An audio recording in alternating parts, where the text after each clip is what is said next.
computer. Recording in Doing progress. it, doing it. Doing it. I guess, Tara said she was coming, but let them in. Let them in, Mary, right? Yep, let them in. Let them in. All right, here they come. It's like a little rabble. I know. That is what it's like. Right? Here they come. Where's everybody's pictures? Why can't I see that? Leah. I see Leah's face sideways. Why am I not seeing anybody? All right. Hey, there, that's better. It's always operator error when it comes to me. Oh, there's more people coming. Mary, you're gonna have to just say hello to everybody as I continue to let people in. This is Okay, fun. so we're gonna start the hello. Yeah, start the hello. What the heck?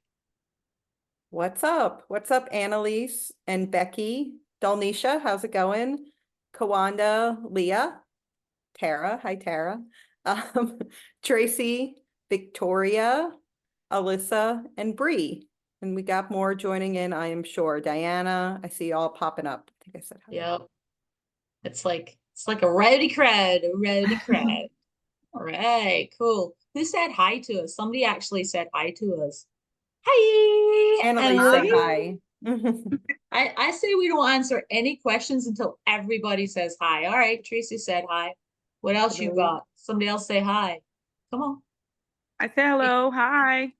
Don't say hi if you're driving. You don't Yeah. have to Oh, say yeah. hi if Don't you're do that. driving. Yeah, that would be really bad. Super bad. See, it's so unfair. Like, I'm like, yeah, you guys say hi back to us because, me, Mary, and Tara, we're very lonely people. We jumped on a call here and Mary was like, oh, see, you're still sitting in the same place as you were like a couple hours ago. Tara's always sitting in the same place. We're all just like sit here. We're like little mushrooms, guys. So We are. how pathetic is that? Anywho, we'll get started on this fine. What night is it? Is it Tuesday, guys? Is it Wednesday? What night It's is it? I don't even. Tuesday. I feel like it should be Wednesday. I looked at my I've calendar. been thinking it's Thursday since yesterday, so. I'm totally thrown off because I have vacation this week. I don't know what day it is. Like, I'm just here. Really, Mary? Really, Mary? You're like, Yeah. see you later. Bye. We're just jealous, Mary. We're totally jealous. It's okay. It's You'll get rubber. here. What's up? You'll get here soon.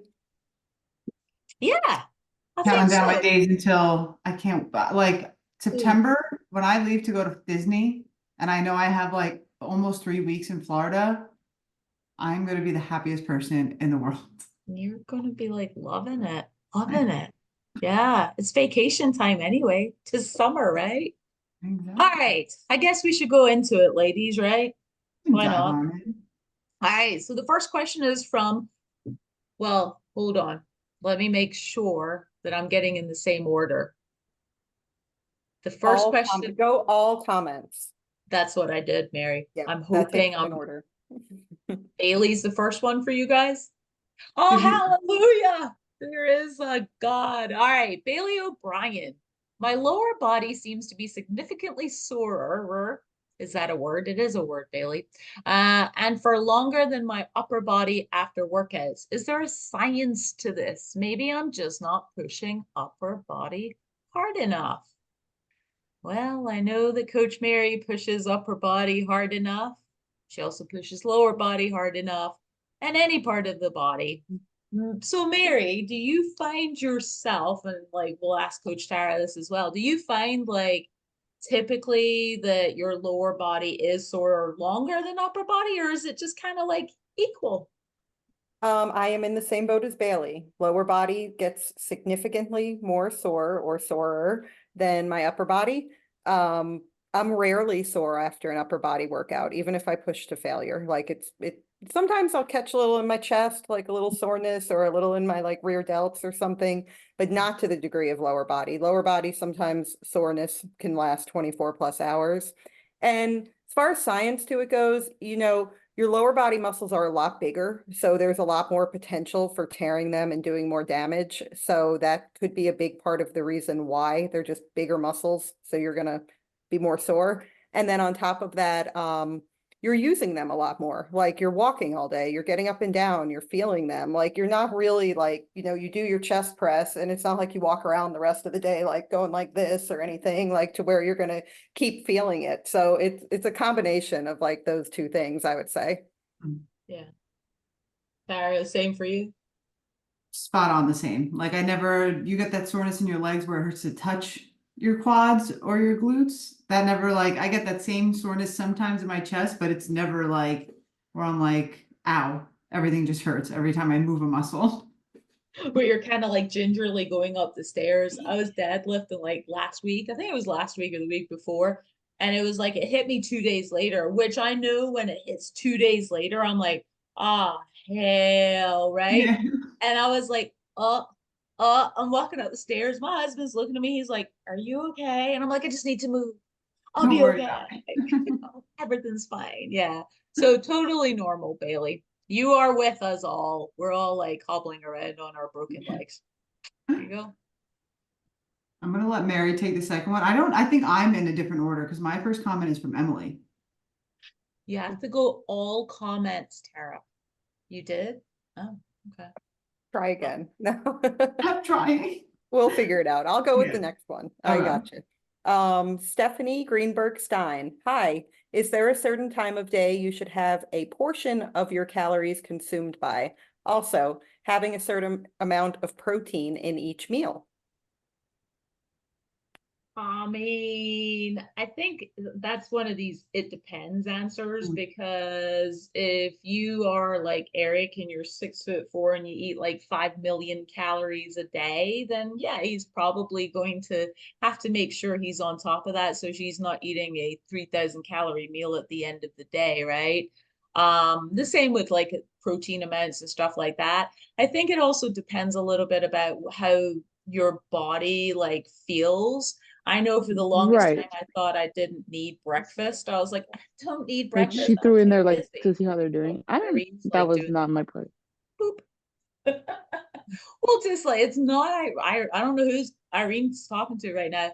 I would say that you want to have a little bit of balance overall and not save your calories. Because whenever you start saving calories, by the time you get to the end of the day, the chances of you saying, let me go and get a balanced meal with like, proper protein, like, better carbs, things like that, they're going to be a little bit slimmer to none versus if you've had like nice kind of like progression throughout the day and kept your energy levels up throughout the day. So me personally, I tend to have like my breakfast tends to be a little bit bigger. My lunch is about the same. And then for me, again, my dinner tends to be a little bit lighter, but that's just works well with my schedule. If I worked out later in the day, maybe I would have like a bigger lunch and a bigger dinner, right? So again, it depends on your schedule overall. I always try and start like with a front load of protein, like breakfast and lunch. I try to have like probably about half of my protein intake by then so that I'm not catching up later on the day. But again, that's just me. Mm. Yeah, What I the think other that's a great example because how you just described, like how you allocate your calories, I'm like the complete opposite. Like my meals tend to be lighter during like in the morning and in the afternoon, and then like I have my biggest calorie meal at night. And that's just, personally how I like to set it up. And the one thing I'll say is just keep an eye on like your energy levels throughout the day. If I ever noticed that I was extremely tired during the day or my energy was tanking, then I would say take a look and say, all right, maybe I'll try and move some of those late night calories to somewhere in my lunch or my breakfast, but it seems to work well with me. So that's kind of just how I go about it. And tell everyone what time you wake up, Tara. 4:30. And I don't normally eat breakfast until pretty later on. I'm not working out in the morning right now. Mhm. So I'm not really eating breakfast until like 10 o'clock some days. Yeah. Just like I'm super busy in the morning and I know that I'm not hitting a workout, so I don't worry too much about making sure that I have something to eat. And I don't really get that hungry. Yeah. What about you, Mary? Yeah, I am. My mornings, I do kind of like a few small meals, like smaller-ish meals, like 300 calories each or so. And then I'm like my lunch and dinner are a little bit bigger. I wake up at 4:45, but I pretty much eat right away. Definitely find that having protein frequently throughout the day just like keeps you fuller for longer and sustainably. So I think that's important. But of course, like overall calories and protein are what matter most. So it kind of is what works for you. Like anything you hear, like, oh, you have to eat every 3 hours, or you have to do it this way, or you can only have 30 grams of protein per meal. It's all kind of bullshit. Like you want to do what works best for you and what you can be most consistent with, really. Yeah, for sure. All Let's right. see what question Tara has. I'm taking a shot in the dark here. I'm going to go with Leah Hofiker. Hmm. I'm having a urologic surgery on Friday. No lower body or anything that causes pelvic pressure until at least July. Also, no running. I'm in the chin up program month 1. I'm planning on skipping leg day altogether, but doing upper body days and changing my runs to walks. My surgeon cleared me for both upper body and walking. Are there any other recommendations, or does this plan sound like the best way to keep me getting activity in? And honestly, I think that it sounds spot on. I really wouldn't change anything, especially if your surgeon said that gave you the green light and said that that was okay. You know, maybe take it a step further and show him the movements that you're going to be doing in those upper body days to make sure that they're okay. But I would stick exactly with that. Yeah, 100%. I mean, and just like double check with them, Leah, about the amount of weight you can immediately, like usually you're going to be like 2 to 4 weeks after surgery. You don't want to be like, I don't know, like bench pressing, 2 plates or something like that. So just make sure you're kind of like chatting to the surgeon about if there's any kind of requirements or restrictions on the amount of weight on your upper body as well. But yeah, I mean, I'd listen Maybe, to the dog.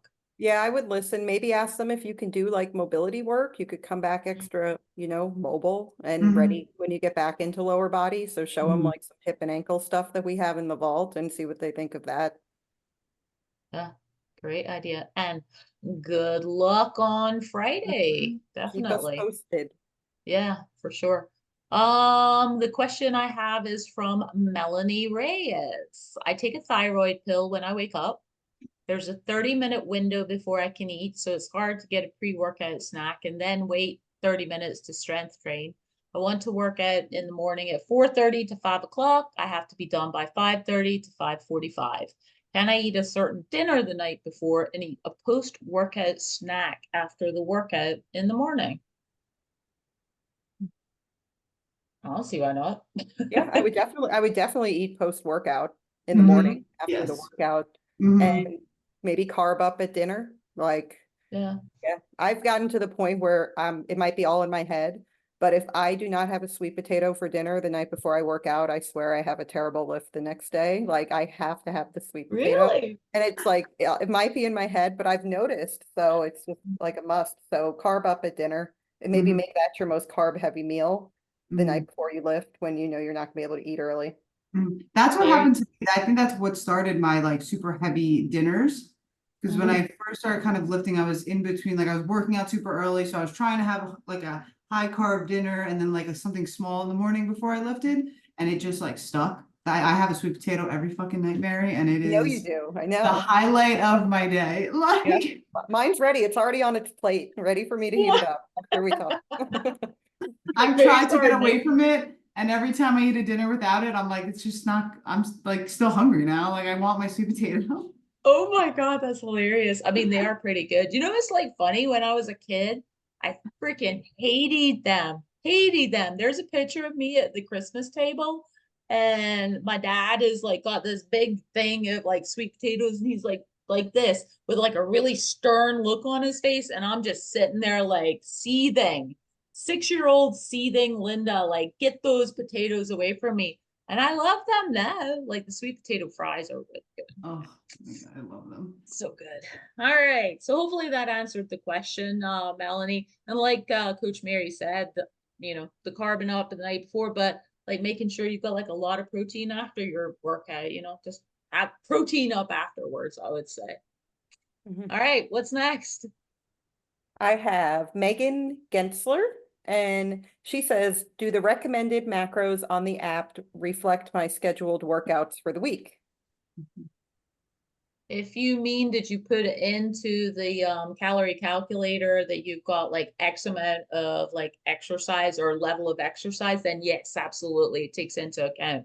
So when you're looking at the calorie calculator, it'll be like super light, levels. It'll have like light, moderate, heavy, super heavy. So that all takes into account. The moderate is usually where most people fall. So if you work out 3 to 4 times a week and you get a day. I'm like, I don't know where I was going with that, guys. But 3 to 4 times a week and you get like say 5 to 10,000 steps a day, you'll be in that moderate range, and that does take into account in the overall macros and the calories. So hopefully that answered that question. Mhm.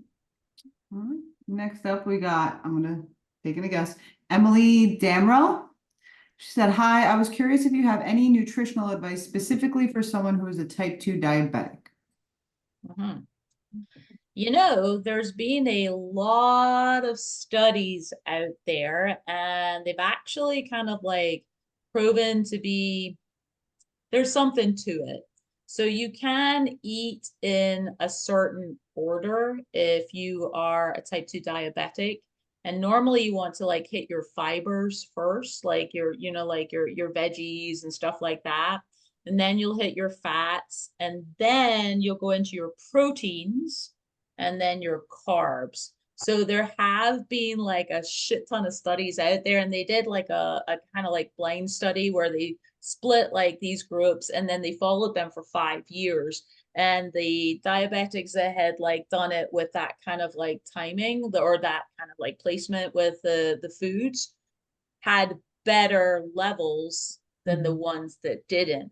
So you could kind of like approach that. It's interesting. I'm not a diabetic. I'm not a type 2 diabetic, but I always eat my veggies on my plate first because as a kid, I wanted to get the worst part over with. Yes, I was that kid. But also like I feel like I kind of like fill up a little bit more. So it gives me a better gauge of like, am I still hungry as I keep on eating? So, you could try that. The other thing that I would say here that is like specific is getting up after your meal. Like, so 10, 15 minutes after you've had a meal, try to get up and maybe take like a 5-10 minute walk.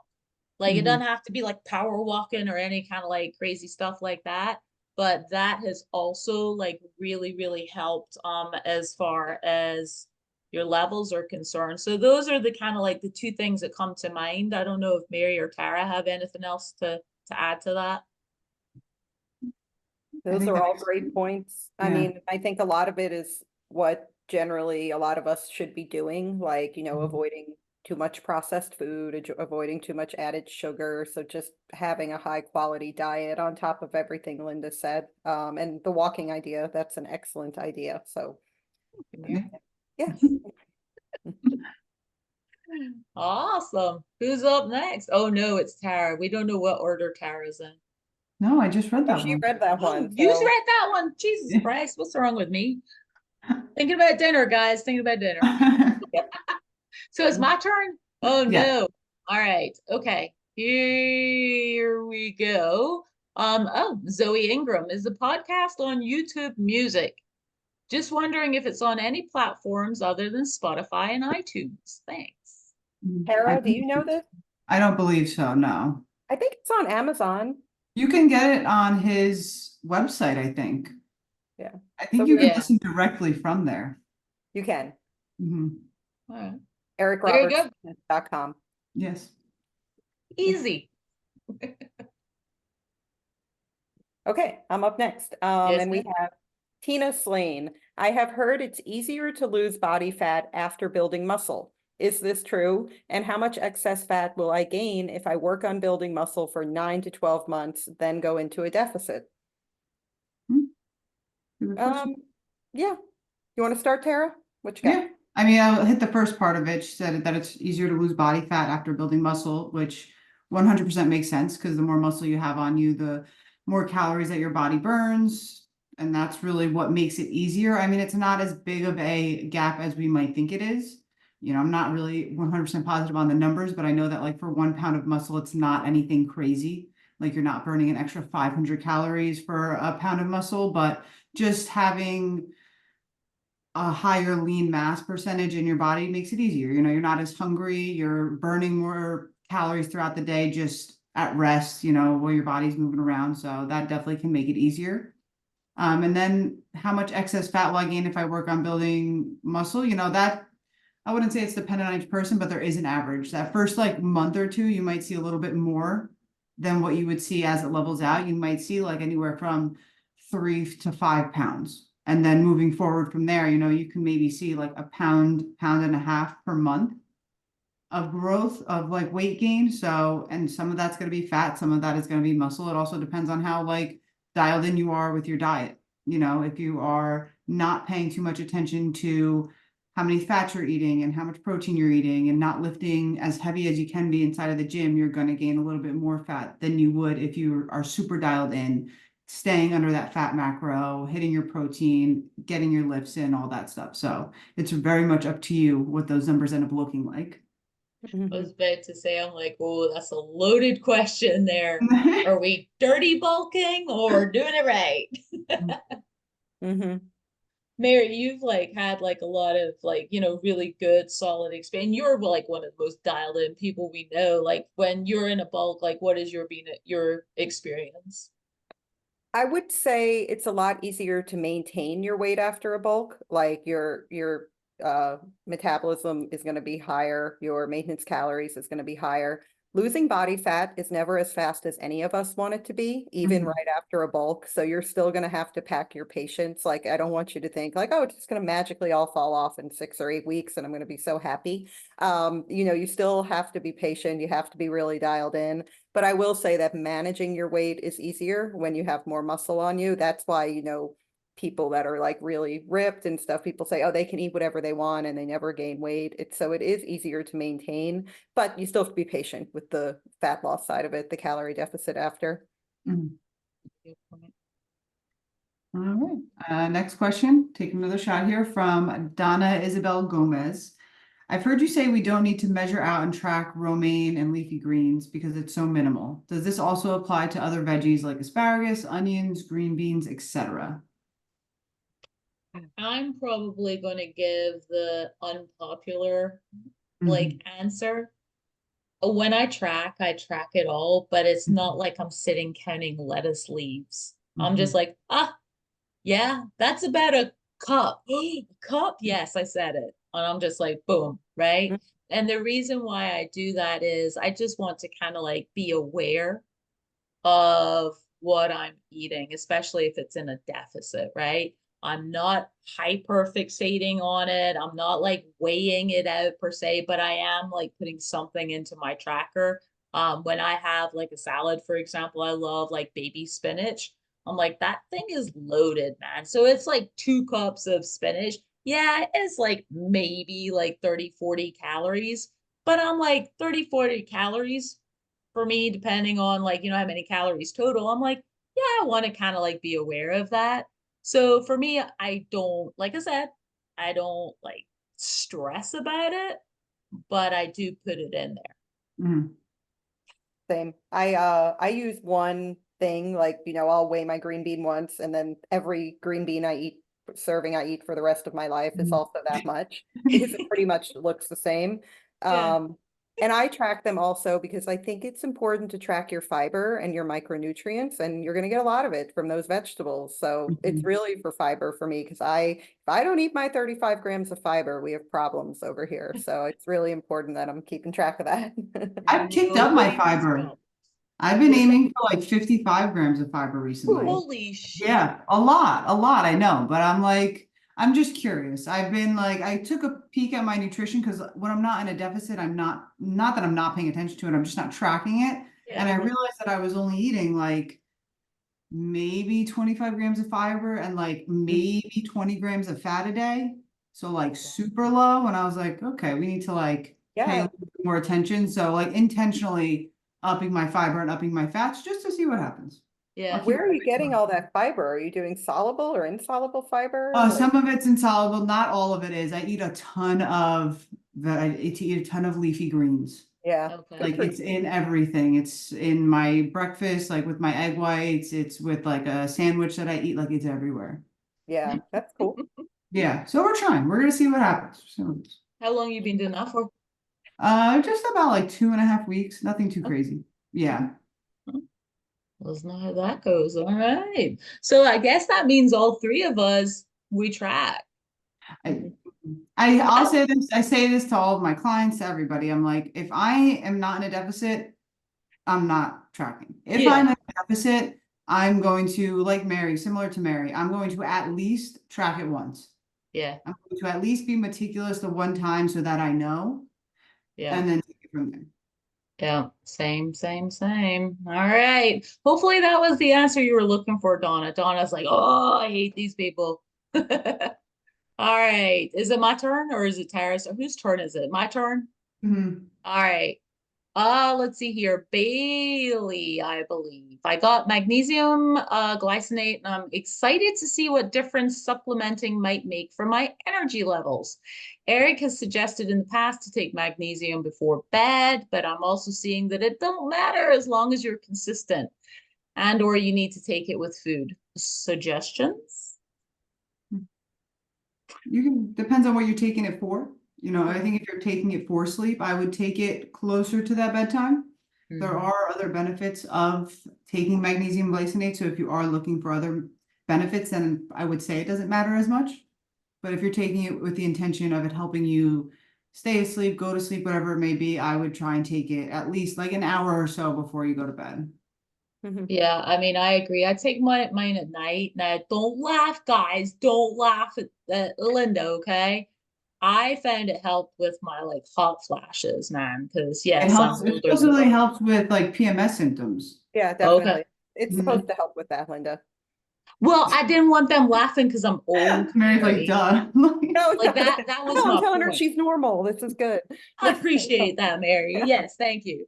But yeah, I found like, and I take it at night, and it helps me kind of like calm the fuck down, as Eric would say. So that's my preference. That and the Mhm. hot flashes, because you know. So we all take it at nighttime. Yeah. Mhm. Wow, we have a unanimous like panel here today. That's crazy. Yeah. Cool. And I have a question from Tara Stroh. I'm trying to eat 3 big meals and stop the senseless snacking, but I'm finding that when I eat 3 high protein meals, I get so full that I'm super uncomfortable, mostly at night when getting in the rest of my daily protein. Today it was breakfast and lunch too. I have a hard time snacking proteins because I can't do powders and bars, jerky, or dairy like cottage cheese and yogurt. Just curious if you have any suggestions. I definitely do. Don't feel the need to eat those meals all in one serving. Yep, I was gonna say that too. Yeah. Yeah. I I know know. it's that like sometimes it's like we kind of like this is me. We try and make things harder than they actually are, and then we're like, oh, okay. So I like exact same thing, Tara, the coach Tara said is just like, okay, if I have like a really, really big meal, like make it into 2 meals, right? And kind of like spread it out a little bit if you can. I will say, especially at nighttime when I was kind of like reading that nighttime thing, yeah, there's nothing worse than trying to get a good night's sleep when you're just like, oh, like this, and your tummy's like not very happy, and you had to like squish down a lot of protein. So, wherever possible, if you can kind of like front load on your day and try and get like the majority of your protein in, before 3 p.m. And like Tara said, like with the kind of like a little bit more spaced out, then you can eat a little bit more freely on the foods without stressing over having to like get in another 30-40 grams of like protein before you go to bed. So that would be my only other thing that I would say there. Yeah, that sounds perfect. All right, guys, that's it. I Yeah, refreshed, you refreshed, you refreshed, yeah. we all And refreshed. Mary Ellen, who isn't here, chimed in on Bailey's question, like while we were talking and answering it about magnesium, and she pretty much said exactly what we said. If you want the benefits of better quality sleep, take it at night. We listened to Mary Ellen, Yeah. guys. That was 4 people on the same page there. so. Yes. Love it. If anybody has any other questions we want to drop into the chat, do it now or forever hold your peace because Tara and Mary both have sweet potatoes they want to eat. Have you ever tried the purple sweet potatoes? I have, they're good. They're They're very good. good. Never had them. It's Gotta try purple them. time. Purple time. I watched a Netflix documentary about the people that live to be like over 100, and like in one of the regions, purple potatoes were like big, and like so I was like, oh, that's interesting. I never tried them. Yeah, try them. They're good. Okay. We're all going to be living to be 100 and plus years old. Oh yeah, that's my goal. My goal is actually to live as long as humanly possible so I can annoy Eric for as long as humanly possible. Gotta have goals. All right, guys, we are so happy that you joined us. Thank you so much. Steph, drive carefully. I know you're in the car right now. Carlos, don't let that, ceiling fan drop on your head there, my friend. Becky, what's up? Leah, go home. You've been at work too long. Annalise, Ellen, Bria, can't see you. Alyssa, I can't see you. Christina, I can't see you. Diana, Donisha, Tracy, or Sally. Irene, drive careful. Bye, guys. Bye.